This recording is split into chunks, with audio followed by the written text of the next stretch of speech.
በስመ አብ ወወልድ ወመንፈስ ቅዱስ አሐዱ አምላክ በስመ አብ ወወልድ ወመንፈስ ቅዱስ አሐዱ አምላክ በስመ አብ ወወልድ ወመንፈስ ቅዱስ አሐዱ አምላክ በክርስቶስ ክርስቲያን ተባልኩም ደቂ እግዚአብሔር ናማ አምላክ ወላዲት አምላክና ቃል ኪዳን ውሉዳት ከመይ ጸኒሕካቱም እዚ ተከታታሊ ኣብ ገዛ አብርሃም ቁጽር 2 እነሆ ናይ ሕቱኹም መልሲ እዩ ሎማዓንቲ ዝሓተቱ ካብ ቤተሰብ ገዛ አብርሃም ንመጸልና ሕቱታ እዩ ዲያቆን አቤል ሓደ ሰብሲ ጽቡቕ ምግባር ንሕርዳ ሃልይዎ ዋላ ንሕር ሃይማኖት ሊውልሲ ክጸድቅ ይኽእል ድዩ ሓደ ነይሩ ካልኣይ እንደገና ጸጋይ ግብሪስታ ኣይ ኣፈላላዩ ብጸጋ ድሕና ንብል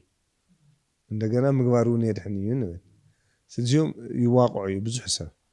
ስለዚ እዚኦም ነጽርና ክንኸድ ኢሎም ማንቲ እና ካበይ ንጅምር ካብ ሃይማኖት ታይ ግብሪ ብለ ሃይማኖት ክንጅምር ማለት ባይዞ ዞዝኛ ሕቶ ታሪካው ሕቶ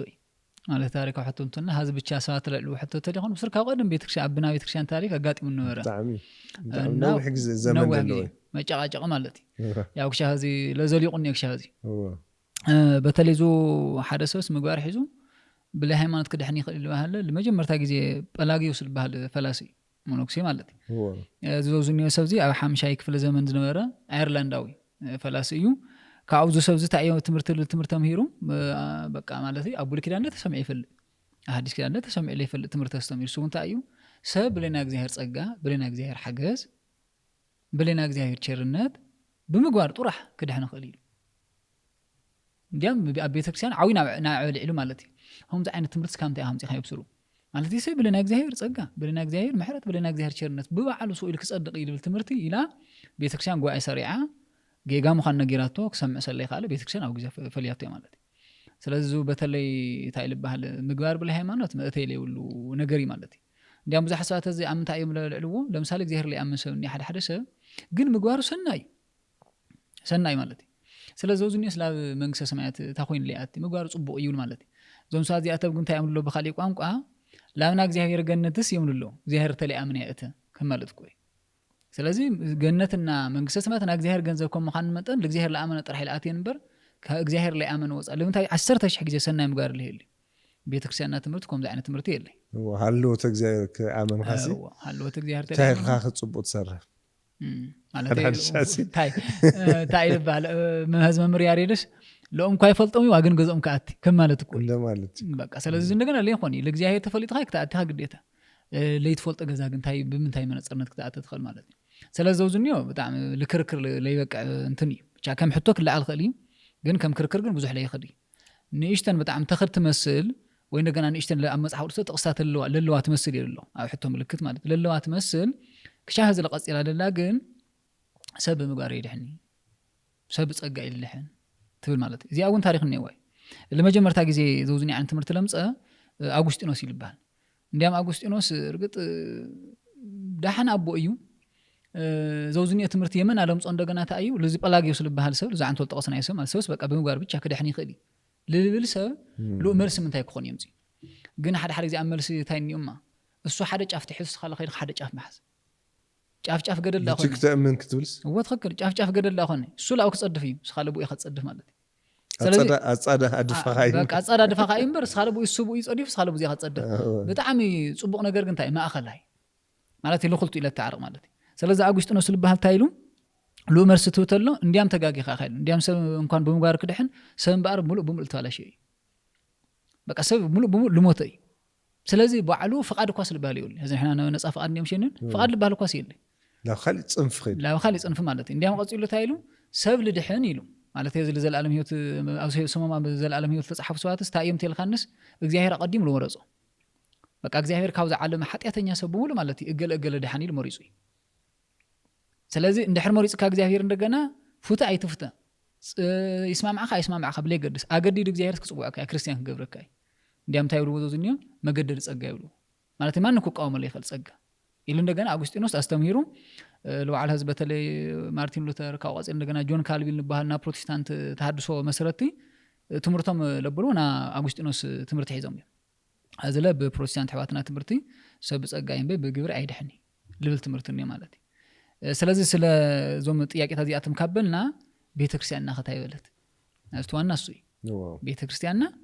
ታይበለት በተለይ ሰብ ቤተክርስቲያን ተስተምሮ ትምህርት በደንብ ክፈልጥ ነው አው ቆጸራ ገህዝ ጊዜ ሰሓንት ነው ታይልን ይባል ስመነ መዝጊውን እንደ ዓለት ነው ቤተሰብ ነው ሁሉ መዝጊው ካመጨረሻ ሃይማኖትን ታይሉን ቆራቢ ሰጋዲ ዋይ ኦርቶዶክስ ይሆንት አነ ወሪድ ቆራቢ ሰጋዲ ትን ማለት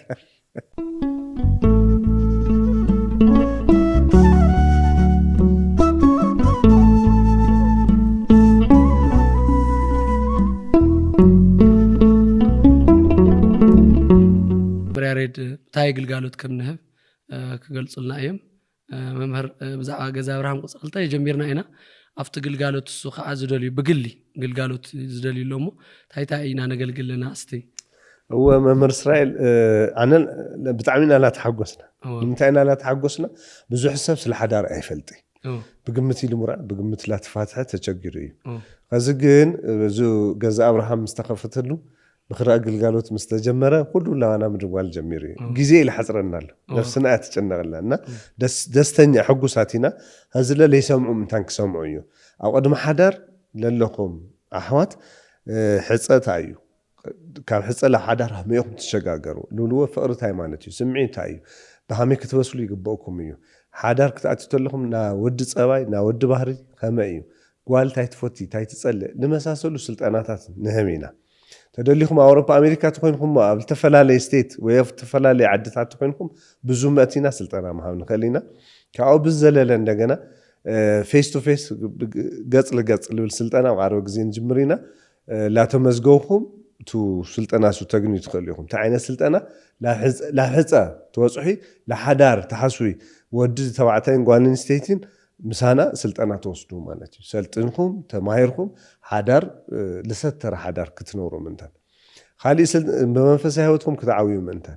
منفسها عبيت تأيو لولو بزح قرايات يو نتاي قاط من الله مخرا قلقلوت بس قاو دومي تمرعني كهانت الشعب مسقورة كن كأولا وطفيو لما انت عبيته وليا سلازي يوم كلهم سلطنا كنها مخرج كنها أول فللو بيت صوت هاليومكم لتسألوا بيت صوت هاليومكم مسكعة خزي صواحي الله خلخو عداق حمص بيت صوت تعرق توحي لنا بخلينا انت سمارينا اننا ممر إسرائيل أنا إسرائيل 4 ساعتنا نقل لنا 0 حموشتي لا تمزقوهم مسانا بقصروا كتراهو تخليهم هذا لا بقى ሃይማኖት خطاي ወራዊ ሰጋዲ ኦርቶዶክስ ተዋህዶ ለሚፍላጥ ማለት ስለዚህ ቤተክርስቲያና ተስተምሮ ትምህርት ሁሉ ታይክል ገብርኔና በደንብ ክንፈልጥ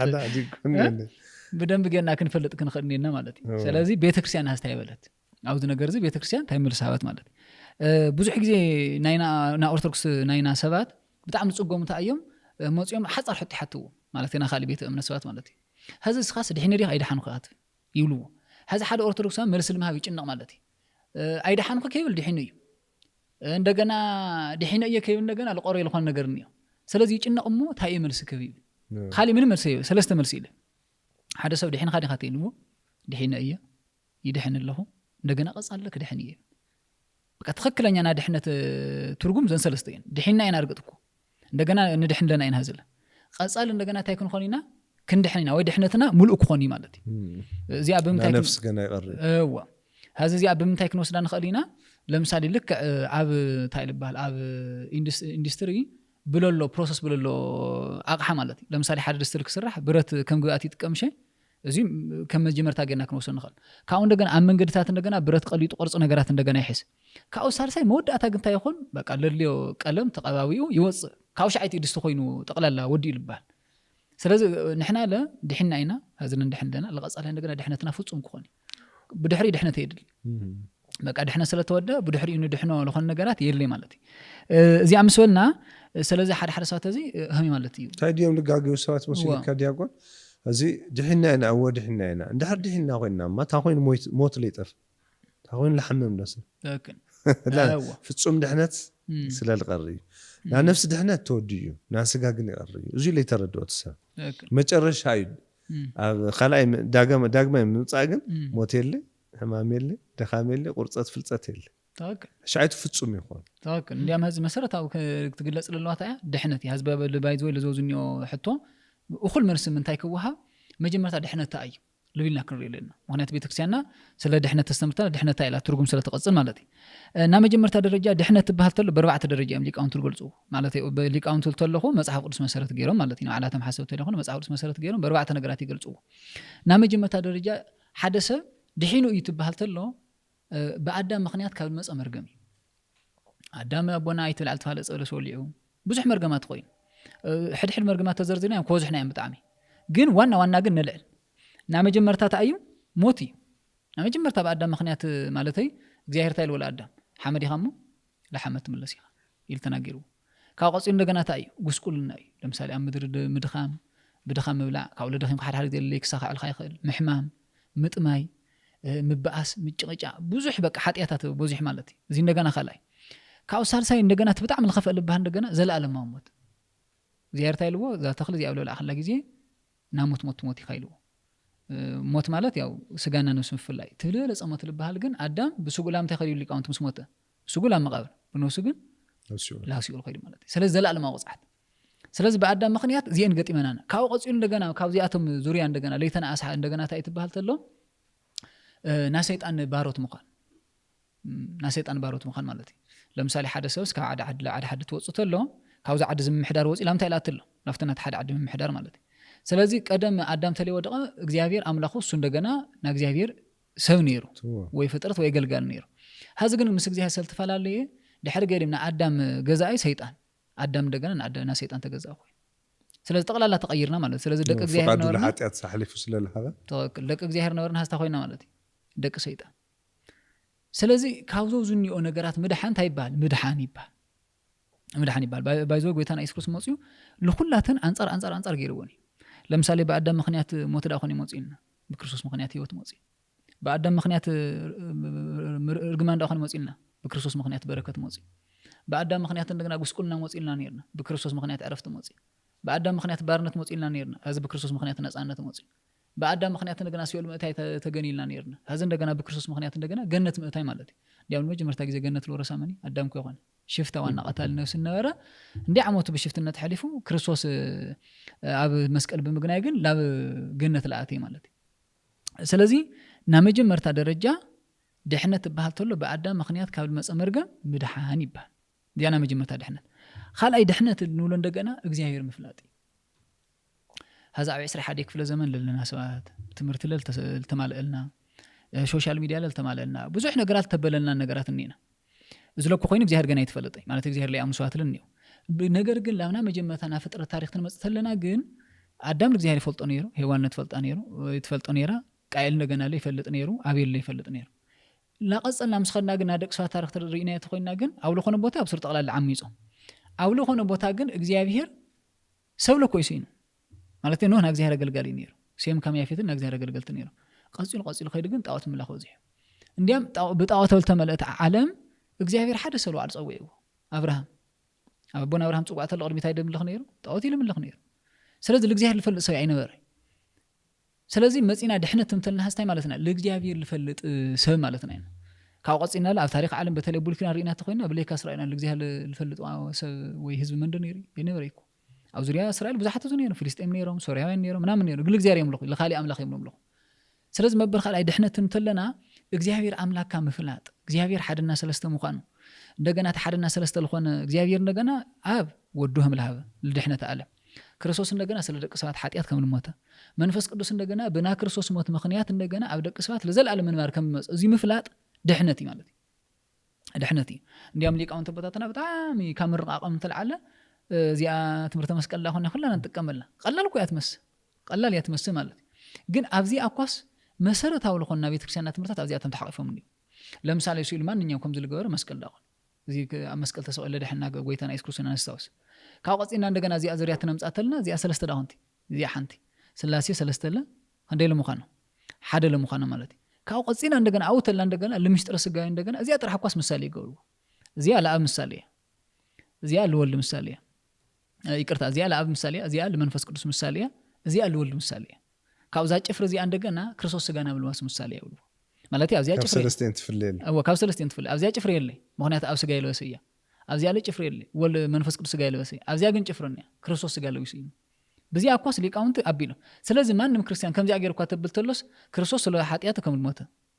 ترديني كأقصير بسلاسي أمان مخان دقنا ترديني مالتي دقنا كابسلاسي دقنا سجال بسول ترح مخان دقنا ترديني سلازم برخال أي دحنة بهالتلو تايو مسفلت التحزي مالتي نديام أبونا إساياس لا هذا كم ديرنا قرم أو تنبيت إساياس معرفة 44 كعطر 10 دخلت كشاف 10 شوعته حدا بقى تاي بهم زي بحجاج إذا عينته مثالي كم زيوله حدا نا هذا سوسيون حدا جندو أم يقرص أمه فرقوا أو خلته يقرص أيه كعو تحدا حويس إحنا اللي كأصل له تحدا ندقنا أملا خسارة حس خافت أرخان دي ندقنا يسجد لي تام كوي نحنتو أم تخلص قري كلام كذي عشان كاربع حموشتا بالعلى عمالقت نيرو موت بهالس متامي سلازي بقى عنጨት ፎሊጽ ላመቆል ነው አውዚ ግን ታይ እስኻ ያፈጥርኻኒ በዓሉ ቆረጾ ኮይ እና ክሻፍ እንደዚ ታይ ኮይኑ ነው በቃ ፍልጠት ልሳነ ድንቁርና ጸልማት ለወረሶ ነይሩ ድንቁርና ነይሩ በጣም ድንቁርና ነይሩ እንዲያም አውዘ ተሐይዝና እና አምላኽ መፍላጥ ማለት እንዲያም ሊቃውንቲ ቡልኪዳን ዘመነ ጸልማት ዳሁን ይልባል ሀዛ አብ ጸልማትስ ይሉ ሰብ አብ ጸልማት በርኮ በረሃን ተኮን ፍልጥ ግን አብ ጸልማት ተኮን ግን ሐሰስ ላልኻ አትወጽ እና ቡልኪዳን ነርሳት ለዩ መስሉ ይሎም በቃ አምላኽ ምን መኻን ይፈልጥ ግን ለእንጨት ይሕዝዎ እንጨት ለአምላኽ ይሆን ለሐዊ ይሕዝዎ ሐሙድ አምላኽ ይሆን ለእምነ ይሕዝዎ እምነ አምላኽ በቃ በግምት አምላኽ ምን ለአብሉሊ ምንይሮ እንዲያም አቦናትና ተስታይብን እግዚአብሔርስ ናደቅ ሰዓት ከንቱነት ምስራኤ ማለት የገዚፍ ነገር ልጭበጥ ለሰስ ለሐዙ ምስራኤ በዓል ሰው ኮይን መጽ በቃ ልጭበጥ ለሰስ ደም ደልኩም ቦርባ አነ በቃ ልጭበጥ ለሰስ ኮይን መጽ ለኩም ነው ስለዚህ ክርስቶስ ለኩ ፍጹም አምላክ ፍጹም ሰው ዳኮነ ከማ አምላክነቱ አው ሁሉ ሙሉ እንደገና ከም ሰውነቱ ግን ልረአ ልጭበጥ ለሰስ ሐዋርያት ቋል በዓልስ መስዋዕት ለናሰቲና ይሎም ጽሐፉል ማለት ኮይ ስለዚህ እግዚአብሔር መፍላጥ እዚያ ድሕነት ያ ወይና ዘላለም ህይወት ያ ማለት ዮሐንስ ወንጌል ምዕራፍ 17 ቁጥር 3 ጎይታና ንጸልይ ነው ወህ ጸሎት ነው እና አጽልተለት አይሉ ኦ እግዚአብሔር አቦ ለአኻን ልትላካ ኢየሱስ ክርስቶስን መፍላጥ እዚያ አይሉ ናዘላለም ህይወት ያ ማለት አብ ሙኻን ወልድ እንደገና ወደ አብ ሙኻን መንፈስ ቅዱስ ህይወት ሙኻን ማነስ እዚያ በዚያ በዓላስ ዘፍልጠት እዚያ ናዘላለም ህይወት ያ ስለዚህ መበርኻ ላይ ደረጃ ፍልጠት ተባህል ተሎ ታዩ ወደህነት እግዚአብሔር መፍላጥ እንትና ማዕልኮ ዘካርያስ ካህኑ ዘካርያስ ና አቡን መጥምቀ መለኮት ቅዱስ ዮሐንስ ትንቢት ተናገረው ለሞዳታ ራስ ወንጌል ሞዳታ ና ድህነት ፍልጠት ትሆም ይኻሙ ስለዚህ ፍልጠት ወንስ ይፍላይ ና ድህነት ፍልጠት ና ድህነት ፍልጠት ሲሉ ተራ ፍልጠት ከመስሎት ሰ እንዲያም አቦዳ ሆነ ዘካርያስ ወደ ዮሐንስ ወደ ዮሐንስ አሁን ዛቃል ተናገረዋ ና ድህነት ፍልጠት ክትወም ይኻ ክርስቶስ ይቅርታ ዮሐንስ ታይል ይፋለይቱ ነው በጉል እግዚአብሔር ዘያት ታጣያት አለ ናዓለም ሁሉ ኃጢያት ለወግና እግዚአብሔር ወቂ ሰው ዝንየኩም ይሉ ስለዚህ ና ድህነት ፍልጠት ይወምሉ ማለት ማዓረም እስቱ ናዓለም ፍልጠት ማዓረክ ይመስለሰብ ዚና ገነት መንግስተ ሰማያት ለኸበረ ፍልጠት በጣም ለኸበረ ፍልጠት በነፍሲ በስጋይስ ተጠቀመሉ ታከል መጉዳሊ ምድማሪ ፊዚክስ ኬሚስትሪ ይውል ግን አዊ ፍልጠት ዘላለም ህይወት ለፍልጠት ማለት ካው ቆጽሉ ሳልሳይ ድህነት ልበሃል ሐዲስ ተፈጥሮ ሐዲስ ተፈጥሮ ዚ ልምርዳ ክርስቶስ ወድ እግዚአብሔር ለሆነ ክርስቶስ ሞጽ ግን ወድ ታይ ሆይነው እዚ ወድ ሰው ሆይነ ካብ ድንግል ማርያም ተወሊድ ማለት ስለዚህ ወድ እግዚአብሔር ወድ ሰው ለሆነ ንሕና ደቅ ሰባት ደቅ እግዚአብሔር ምታይ ክንኾንና ስለዚህ እሱ ልክ ካብ ድንግል ማርያም ተወሊድ ደቅ ሰባት ከም ለሆነ ማለት ንሕና ልክ ካብ እግዚአብሔር ተወሊድና ደቅ እግዚአብሔር ክንኾንና ሓደ ሰብ ክልተ ልደታት እዮም ባይዞይ ሊቃውንት ለዚ ልደት ይልታልን ጽውዕዎ ጥንተ ተፈጥሮና ሐዲስ ተፈጥሮ ኢለም ጽውዕ ጥንተ ተፈጥሮ ማለት አቦና አዳም ተፈጥሮ ተልሆነ ተፈጥርና ሐዲስ ተፈጥሮ ማለት ግን ሰብ ኢየሱስ ክርስቶስ አሚኑ በአብ ወልድ በመንፈስ ቅዱስ ስም ተጠመቀተለ ወድ እግዚአብሔር ይሆን እዛ ወድ እግዚአብሔር ለሆነላ ነገር ዳግማይ ተፈጥሮ ወይ እንደገና በልደት ወሲና እንደገና ዳግማይ ልደትባ ስለዚህ ለወድ ሰብ خلተ ልደት ነው እንደገና ለወድ ሰብ እንደገና خلተ ቦታት እንደገና ነው ብዙ አረጋግጥ መንነትና ማን ይቦና አዳሚ አሁን አቦ ብዙ ሐዲስ መንነትና ግን ማን ይቦና ተተዋይሉ ጎይታና ኢየሱስ ክርስቶስ እንዲያም ሊቃውንት ከናጻጽሩ ተሎ ታይውሉ ማንም ሰው ካብነቱ ለተሎ ስጋውለት ይልባል እዚ ካብ አዳም ገንዘብ ገርኒ ወይ ወደ አዳም ኮይነ ማለት እንደገና ማን በጥምቀቱ ለተሎ እንደገና ወደ እግዚአብሔር ይልሆን ስለዚህ ና እግዚአብሔር ለሆነ ነገራት ሁሉ ልዚ ይሆን ማለት ክርስቶስ ወደ እግዚአብሔር ለሆነ ነህና ለደቅ እግዚአብሔር ነው እንደገና ደቅ እግዚአብሔር ካም ሆነ ተልዓል እንደገና ለመንግስተ ሰማያት ታይይንሆን ወረስተ ማለት ወረስተ ነው እንዲያም አቦና ቅዱስ አትናቴዎስ ታይል ገሊጽ ወንዮ ሃደግና አበ ቀዳማዊ ዘወቱ ማሰነ ነህና ተንጥመቅተለና ሲሉ ቱ ለጥፈና ቱ ለውደቀና ቱ አረጋግጥ ለሆነ ቦና አዳም ሐዲግና የና ድሕር ገዲ መን ይቦኹም መን እንደገና ርእሶም ተተባይናስ ክርስቶስ ኢና ዳግማይ አዳም ስለዚ ሓድሽ ተፈጥሮ እዩ እዚ ሓድሽ ተፈጥሮ እዚኣ በተለይ ብምንታይ ነግንያ ብጥምቀት ኢና ነግንያ ማለት እዩ አውሮም መልእክቲ ምዕራፍ 6 ቁጥሪ 4 አቦና ቅዱስ ጳውሎስ ታይሉ ተናገሩኒዮ ንሕና ኩላና ሲሉ ትንጥምቀት ለና ስርዓተ ጥምቀት ምሽ ጠማምቃ ስርዓት እንዮ ለምሳሌ ገንዳ ይግበር ወይ እንደገና ዓዊ ገንዳ ካው ሰብ ትነጥምቀት ለና ሰለስተ ጊዜ ላውሽት ነጥልቆ ሰለስተ ጊዜ ክታይ ንገበሮ ነውጾ ማለት እዩ ካው ትነጥምቀት ለና በአብ ወልድ በመንፈስ ቅዱስ ኢልና እንደገና ነጥምቆ ካው ምሰውጻና ግን ሓድሽ ጻዕዳ ክዳንና ነልብሶ ያለ ባዕላ ትርጉም ነው ሓድሽ ጻዕዳ ክዳንና ነልብሶ ለምንታይ ናዚ አንገበልና ተተባሂልና ክርስቶስ ሞይቱ እንደ ማዓልተ መቃርጾን ይሄ ሰለስተ ማዓልቲ ካው መጨረሻ ግን ሞት ሒዙ እንደገና ከጽኑዕ ሰለይ ቃል ታይ ገይሩ ለሞት እንደገና ሲዒሩ ተላዒሉ ማለት እዩ ህዝቡን በተመሳሳለ ደረጃ ታይና ንገበር ሰብ ምስ ክርስቶስ ይሞት ካው ጋር ይቅበር እዚ መን እዩ ቱ አርጊት አዳሚ ትለይድል ማንነት ማለት እዩ ነገር ግን ወዲያውን ከማይ ምስ ወፀቅን ሓድሽ ክዳን ነልብሶ እዞዝኒዮ ክዳን ባይዞ ለትውሽት መገላጽ እዩ ድሕር ገዲ ምልስኻ ክርስቶስ እዩ ካብ አዳም ወፂኻ ህዝብ ምስ ክርስቶስ ተጣቢቅካ ድሕር ገዲ ርእስኻ ክርስቶስ እምበር ታይ መን ይኾነ አዳም ይኾነ ኢልና ነግሮልና ማለት እዩ ስለዚህ ድሕር ገዲ ሰብዚ ካብታ አርጊት አዳም ስለወፀ በክርስቶስ እንደገና በመእማኑ በአብ ወልድ መንፈስ ቅዱስ ስለተጠመቀ ሓድሽ ማንነት ለዊስ እዩ ዘውዝኒ ሓድሽ ማንነት እንታይ ይባል ሓድሽ ተፈጥሮ ይባል ስለዚህ አልባዕላታ ያ ድሕነት ያ ማለት እዩ እዚያ ባዕላ ድሕነት ያ አቦና ቅዱስ ጳውሎስ በኻላይ ደረጃ ኣብ ኻላይ ቆሮንቶስ ምዕራፍ 5 ቁጥሪ 17 ታይብን ማን በክርስቶስ ተሃሊ ኢሉ ሓድሽ ፍጥረት አቃ በክርስቶስ ስለለስ አርጊት ልባል ፍጥረት ሲል ኩሉ ታይ ሓድሽ ማለት እዩ ስለዚህ ሊቃውንቲ ሳልሳይ ና ድሕነት ደረጃ ታዩ ሓድሽ ተፈጥሮ ይሉ ካውና መጨረሻ እንደገና ና ድሕነት ደረጃ ታዩ ባህ እንደገና ሱታፊ አምላክ ወይ እንደገና እግዚአብሔር መምሳል ይባል ሱታፊ አምላክ ወይ እግዚአብሔር መምሳል ለምሳሌ ሓደ ሰብ ካብና አዳም መርገም ድሕን ኢልና ካብ ቆጽና እንደገና ሓደ ሰብ እንደገና አምላክ ፈሊጥ ኢልና ካብ ቆጽና እንደገና ሓድሽ ሰብ እንደገና ሓድሽ ተፈጥሮ ለዊስ ኢልና ካብ ቆጽና ግን ታዩ ሓደ ሰብ እግዚአብሔር ክመስል ነው በተለይ ዛ እግዚአብሔር መምሳል ትብል አምነና ተግባር ለተኮረት እዩ ምክንያቱ እግዚአብሔር መስል ስታይ ቀስ በቀስ ኢና ሰብ ቀስ በቀስ ዳኾነ ህፃን ነይሩ ካብ ወጣት ኮይኑ አገር ሓዳ ኮይኑ ለቡ አዎ አገር ሓዳ ኮይኑ ዓዊ ኮይኑ ሓዳር ልገብር ወይ ለቡል መስልስ በህፃንነት ጊዜ ኮይኑ ብልዓበ ሓዳር ምስ ገበረ ምስ ወለደ ግን አቦኻ መስልካ ይባል ስለዚህ እግዚአብሔር መምሳል በቀስ በቀስ ደረጃ ለምጻ አይነት አማጻጻ እዩ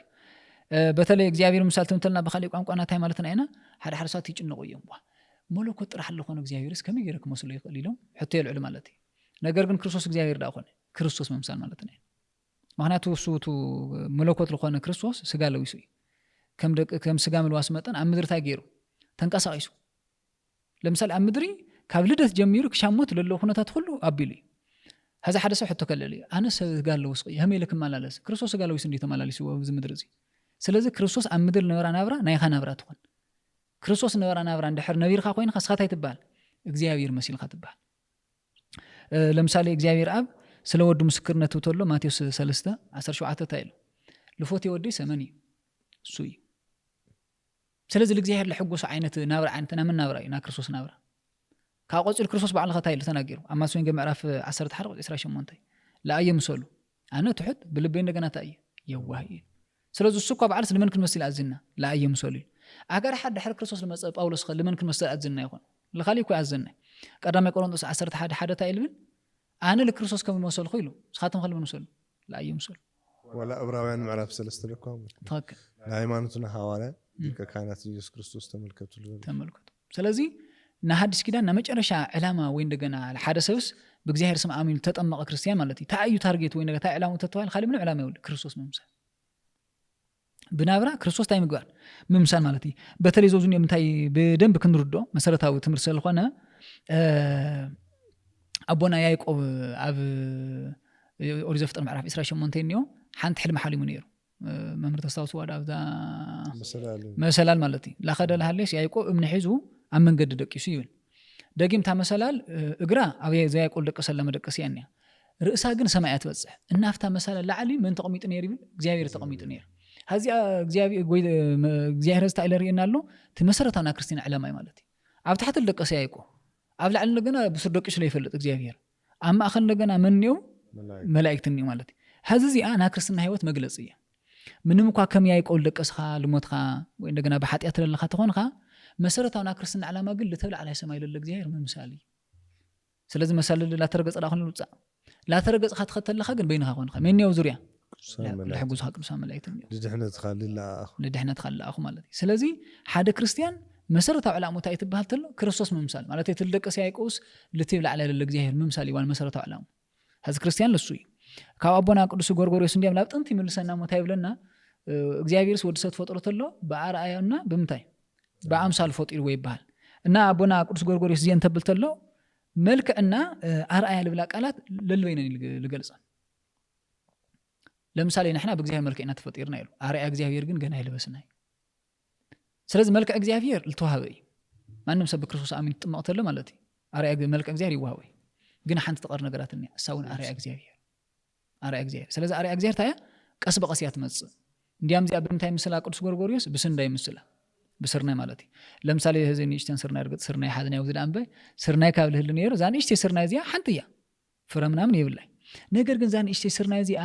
ታ ዓይነት ዓቅምኒ እዋት ይልኻኒ አመሬት ተወድቅሞ ታይ ትኾን ትብስብስ ካውጋ ሓር ተወቅል ካው ግን 30 ሚእቲ ናም ፍራዓት ተخلنيው ግን ዛ ስርናይ ዚያ ሓሊ ስርናይ ይኾን ሃዘውዝኒ ናይና ማንነት ለ እንደሕር بحق ቅዱስና መንገድ ወይ ንግና በተጽና ጽድቅ መንገድ ተጓዓይዙ ኮይኑስ ታይና ማኻን ተخلنيው በጽድቅ ዓቢኻ እግዚአብሔርና ምሳል ተخلنيው ስለዚህ እግዚአብሔር መምሳል ማለት በኩል ምግባርኻ በኩል ስራሕትኻ እግዚአብሔር ላመሰልኻ ታይ ምግባር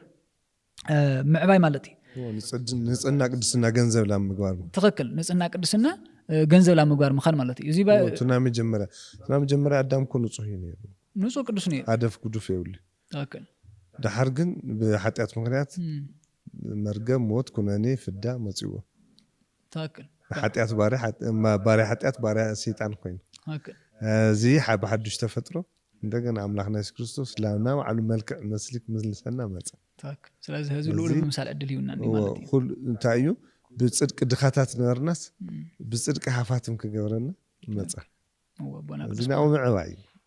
አቡና ቅዱስ ጳውሎስ ለስኻትም እንታይ ብናዩ በዓል ጸግነት ሀፍታማት ክትሆኑስ በዓል ጸጋ ለኾነሱ ምን ተኻትም ደኻኾነ ደኻኾነ ስለዚህ ና መጨረሻ ባይዞዞዝኒ በእግዚአብሔር ምዕባይ ትንብል ተለና መወዳእታ ላይ ወል ምዕባይ ወል ሊቃውንቲ ለምሳሌ ጎርጎርዮስ ስታይል ይናገርስ መንፈሳውነት ማለት እግዚአብሔር ፍላጥ ዳኾነ ይብልሞ እግዚአብሔር ግን ተፈልጥ ይውዳደ ይብል ወይ እግዚአብሔር ማትፈልጥ ይውዳይ ባይል መንፈሳውነት ለመወዳእታ ይብል ስለዚህ ያው ሰማይኮ ጸጋው ለጸጋ ላተወሰኸ ከነበር ላተወሰኸና ይነበር ስለዚህ ለይፍለጥ እግዚአብሔር ላፈለጥና ይነበር ስለዚህ ለመወዳእታ ላይ ወል ደረጃ ቅድስና ምዕባይ እና አቡና ቅዱስ ጳውሎስ ለጢሞቴዎስ ምኽረተሎ ቀዳማይ ጢሞቴዎስ ምዕራፍ 4 ቁጥር 17 ታይሉ እግዚአብሔር መምሳል ግና እግዚአብሔር መምሳልባ ለበዓል ኸለማመድ በቃ እግዚአብሔር መምሳል ጠቃም ነገር ስለሆነ በዓል ኸስ በቃ እግዚአብሔር መምሳል አይ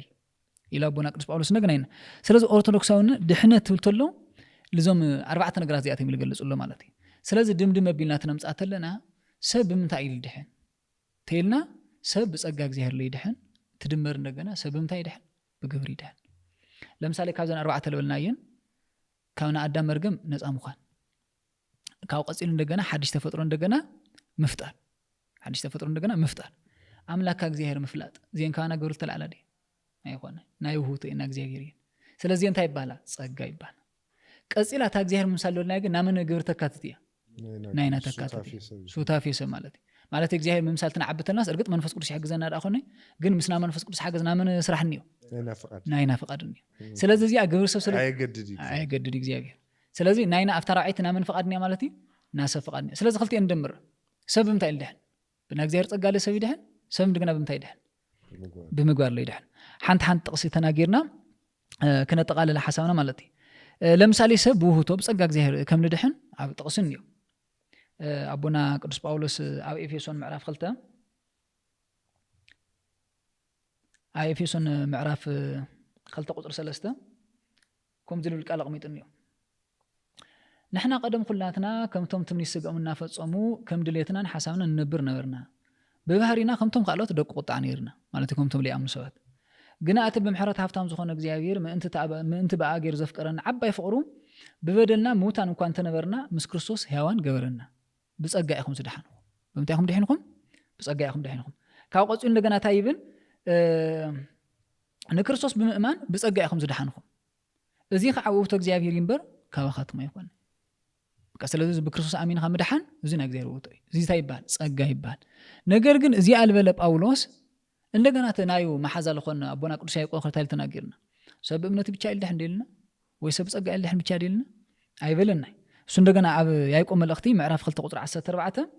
እንዲያም ስማ ዛ ናይና ሐቱ ሐቲቱ ምዕራፍ 2 ቁጥር 14 ሓደ ሕቶ ይልዕ ተሃዝል ሓተትና ይሕቶ ማለት እዩ ኣሕዋተይ ሓደ ሰብ እምነት ኣላትን እንተበለ ተግባር ግን አንድ ሕርዚ ያለው እንታይ ይጠቅሙ ስለዚህ በኻሊ ቋንቋ ላይ ሕቶ ተቀይርና ስታይለና አሎ ሰብስ ብምንታይ ይልትሕን በሃይማኖት ይልትሕንስ ወይ በምግባር ይልጥይቀና ካብ ቀፂሉ መረዳእታ ላቅረብ መጨረሻ በሓንቲ ጽብቕት ምሳሌ ትምህርቱ ይዛዝም ሳውንታ እያ ሰብ ልበሃል ስጋ ትድመር ነፍስ ዳኾን ለምሳሌ ስጋ ብለይ ነፍሲ በኒ ነፍስ ብለይ ስጋ ለ ነፍሲ ያንበር ሰብ ክትባል ይትቀል ስለዚህ ሰብ ልበሃል ታይ ስጋ ናኽልቲ ውህደት ማለት ስለዚህ አቦና ቅዱስ ያዕቆብ ሓሳውቱ ውድእት ለታይሉ እግዚአብሔር እንባር ስጋ ብዘይ ነፍሲ ሙት ከም ዝኾነት እምነቱ ግን ብዘይ ተግባር ታያ ለሞተት ስለዚህ ሰብም ታይልህ ጸጋለ ሰብም ታይልህ በመግባር ለማለት ስለዚህ ሰብ ስለተዋው ጸጋ እግዚአብሔር ይመስገን ጎይታ እዚ ጌርካለ ይኻም በሓደ ወደኻ በጎይታና ኢየሱስ ክርስቶስ ምክንያት እንደገና አድሒን ካን ይኻም ተመስገን ይብ እዚ ምስጋና ይደሊ ካሊ ምን ይደሊ ሙሳኽ ለሊ ነገራት ይኾነ አፍቲ ቀፂሉ ግን ታይመን አምላኽ ኢላአኻክ መስል ታይግበረኒ ሓግዝን ኢሉ እንደገና ዕለት እግዚአብሔር መምሳል ስሩሕ ክገብረኒ ማለት እዩ እንዲያም ሓሳብና ብምንታይ ክንወድ ወለድና ሓንቲ ምሳሌ ምስል አቅሚጦም ነው ታይለም ናቀደም ወለድ መስይሎምስ ሃይማኖት ብዘይ ግብሪ ጸሎት ብለይ ፍቅሪ ኢሎም ከንቱ ስለዚህ በቃ በና ወለድና ምሳሌ ሓሳብና ወዲናኒ ማለት እዩ ቅዱስ ጳውሎስ ባዕሉ ዳኾነ ባዕሉ ለብጸጋ ይኹም ድሕንኩም ይብልዩ ባዕሉ እንደገና ግን ሮሜ ምዕራፍ 2 ቁጥር 13 ባዕሉ ሲ ኣብ ቅድሚ እግዚአብሔር ገበርቲ ሕጊ ጥራሕ ዳኣ እዮም ዝጸድቁ ኢሉሎ ዝጸድቁ እምበር ሰማዕቲ ሕጊ ኣይኮኑን ሕጊ ኳሲ የረዮ ኢልካ አረጋግጽካ እንዳዕሊዕካ እምቢ መጽሐፍ ቅዱስ ኮ በደንብ ይሰምዕ ተበልካስ ድሕነት ይሆን ድሕነት ይሆን ስለዚህ ታይ ማለት እዩ ቅዱስ ጳውሎስ ጸጋ ጥራሕ ኢሉለ ሱቅ ይበለ ገበርቲ ሕጊ ኢሉ ጽድቅ ኢሉሎ ባዕሉ ሐመይ ቢልና ኢና ዚ ነስማዕምዖ ያኸዝ ቤተክርስቲያን ተምረላ ለዚ ሉይኮ አምላኽና እግዚአብሔር ዮሐንስ ወንጌል ምዕራፍ 6 ቁጥር 16 እኮ ሓደ ወዱሲ ብኡል አምን ሁሉም ናዘለ ዓለም ህይወት ኮርስም ምንታን ከይጠፉስ ሓደ ወዱ ሕሊፉ ሃበ ልብሎሲ ዝድሕነት ዚካ ግን እዩ ጠፊና ነርና ወመርገም ሞት ኩነኔ ፍዳ መጽና ነሩ ወካኡ ድሕና ኢና ብምንታይ ድሕና ብጸጋ ድሕና ኢና ብጸጋ ድሕና ኢና ሞ ኮፊና ስፍሕና ንወርሳ ኢና መንግስት ሰማያት ማለት ግን ይኾን ስለዚህ ዙብጸጋ ለዳሐና ዮዚ ግን ፈረክ ነፍረሉ ተላ ኣብ ተግባር ከነሪዮ ተለና እሱ መጽደቅ ራይ ገበርቲ ሕጊኦም ጸድቁ ትልቱ ምጽዳቅታይ ማለት ገነት መንግስት ሰማያት ነው ታይኮ ካሊታይ ድንያታ እሳያ እሳስልታ ክታአቱ ኮይንኩም ሲ ሰማዓት ለይኾነስ ክፈጸምት ትኾን ተለኹም አምላኽና ኢየሱስ ክርስቶስ ዚላ በደንብ አስሚሩ ለሐሊፉ ዮሐንስ ማቴዎስ ወንጌል ምዕራፍ 19 ቁጥር 16 ሓደ ሕግ ፈላጥ የለልሰስ ናዘለ ዓለም ህይወት ኮርስስ ታይ ክገብር ኢሎ ግልጽ ያው ናዘለ ዓለም ህይወት ያ መንግስት ገነት መንግስት ሰማያት